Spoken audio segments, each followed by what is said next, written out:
نبی صلی اللہ علیہ وسلم نے ارشاد فرمایا کہ لا تسبوا الدیک فإنه یؤذن للصلاة یا یوقظ للصلاة او کما قال صلی اللہ علیہ وسلم.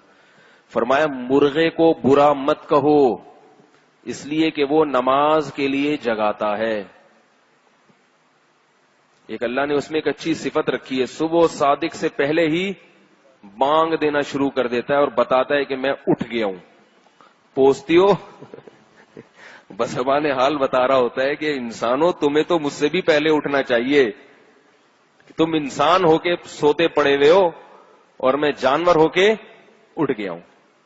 تو مرغے کی تعریف آئی نا, تو مرغے سے مراد مرغی بھی اس میں داخل ہے کیونکہ جنس ایک ہی ہے. تو اس سے کیا پتہ چلتا ہے کہ مرغوں کی اور مرغیوں کی زندگی میں انسان کے لیے سبق ہے. سبق ہے. ایک سبق کیا ہے, بہت اہم سبق ہے کہ مرغے اور مرغیاں سورج غروب ہوتے ہی اپنے ڈڑبوں کی طرف بھاگتے ہیں. ہوتا ہے کہ نہیں ہوتا؟ اور کیسے وہ مرغی اپنی چونچ اپنے پروں میں رکھ کے ایک ٹانگ پہ کھڑی ہو کے سو جاتی ہے, ایسے بالکل خاموشی کی طرف جاتے ہیں وہ. تو اللہ یہی چاہتے ہیں کہ مسلمان رات کو جلدی سو جائے اور مرغے صبح صبح اٹھ کے اذان دینا شروع کر دیتے ہیں.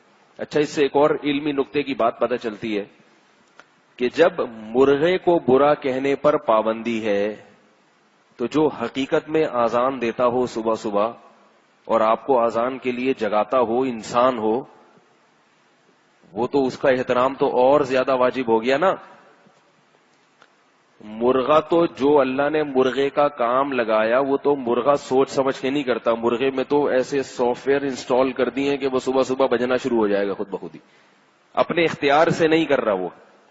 اس کے باوجود مرغے کو گالی دینے پر پابندی, برا کہنے پر پابندی.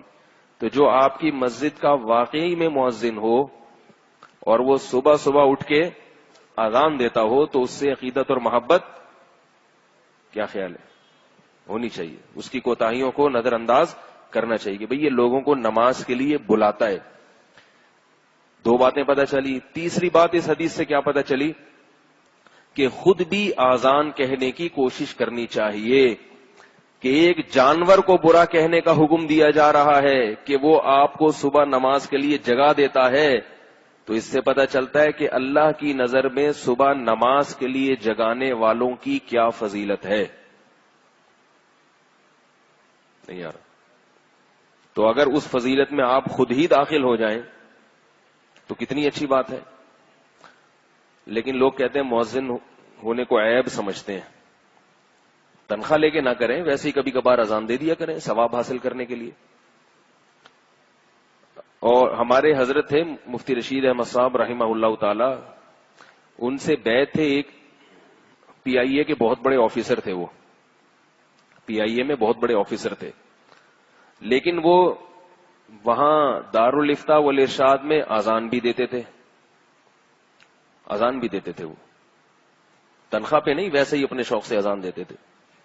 تو ان سے جب کوئی ان سے پوچھتا نا کہ آپ کا عہدہ کیا ہے, آپ کیا کرتے ہیں, تو وہ یہ نہیں کہتے تھے کہ میں پی آئی اے میں آفیسر ہوں, کہتے تھے میں دارالفتاء کی مسجد میں مؤذن ہوں. وہ کیا کہتے تھے, میں مسجد میں مؤذن ہوں. ورنہ کوئی آدمی مؤذن ہو تو وہ بتاتے ہوئے شرماتا ہے کہ یار, اور اگر امام ہو تو اور شرم آتی ہے اس کو کہ میں مولوی ہوں, لوگ کیا کہیں گے, مولوی نکلا.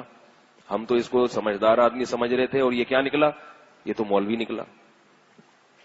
تو جس آدمی کو اپنے دین پہ فخر نہیں ہے تو سمجھ لیں ایک بات کہ آپ کے اندر اگر کوئی دینی خوبی ہے اور آپ اس خوبی کے بارے میں احساس کمتری کا شکار ہیں تو پھر قیامت میں اللہ کی طرف سے بھی آپ کو اجر نہیں ملے گا.